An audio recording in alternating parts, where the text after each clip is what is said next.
এরে মুসলমান, আল্লামা সাইদি রহমাতুল্লাহি আলাইহি বলতেন, যেই মুসলমানের নামাজ নাই, যেই মুসলমানের জীবনে সিজদা নাই, সেই মুসলমান দাবি করার অধিকার নাই।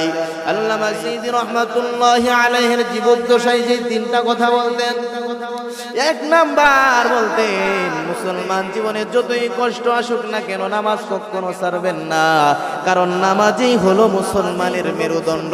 দুই নাম্বার আল্লামা সাইদি রহমাতুল্লাহি আলাইহি বলতেন, ও দুনিয়ার মানুষ, এই জমিনের মধ্যে যারা আল্লাহর হয়ে আল্লাহর মুহাব্বতে এই জমিনের মধ্যে কাজ করবে, আল্লাহ পাক রব্বুল আলামিন তাদের হয়ে কাজ করবেন। আল্লাহ পাক রব্বুল আলামিনের মুহাব্বত নিয়ে আপনি যদি কাজ করতে পারেন, আল্লাহ পাক রব্বুল আলামিন আপনার হয়ে কাজ করবেন, আপনার প্রত্যেকটা কাজের মধ্যে সাহায্য করবেন, আপনার প্রত্যেকটা কাজের মধ্যে আল্লাহ পাক রব্বুল আলামিন সহযোগিতা করবেন, বরকত দান করবেন, প্রত্যেকটা কাজ করার জন্য আপনার সহজ হয়ে যাবে।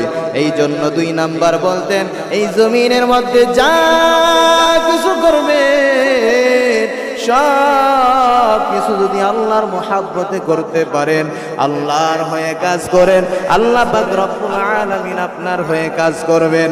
তিন নাম্বার আল্লামা সাইদি রহমাতুল্লাহি আলাইহির জীবদ্দশায় এই যে কথাটা বলতেন, তিন নাম্বার, এই দুনিয়া কেউ কারো নয়, এ মুসলমান, এই দুনিয়া কেউ কারো নয়, কবরের অন্ধকারে বুঝবে কে আপন কে পর। আল্লামা সাইদি রহমাতুল্লাহি আলাইহি বলতেন, এ দুনিয়ার মানুষ, এই দুনিয়া কেউ কারো নয়, কবরের অন্ধকারে বুঝবে কে আপন কে পর। মাটির দেহ নিয়ে কখনো করিও না বড়াই, এ মাটির দেহ নিয়ে কখনো করিও না বড়াই। দু চোখ বন্ধ হলে দেখবে পাশে কেউ নেই, যাকে তুমি আপন ভাবো সে হবে পর, যাকে তুমি আপন ভাবো সে হবে পর।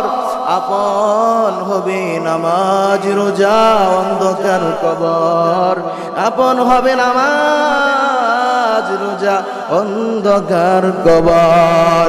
এই জন্য মুসলমান ভাই আমার, মুসলমান যেখানেই থাকেন না কেন সেখানে আপনার নামাজ পড়তে হবে, যেখানে অবস্থান করেন না কেন সেখানেই নামাজ আদায় করতে হবে। নামাজ ছাড়া বিকল্প কোনো রাস্তা নাই।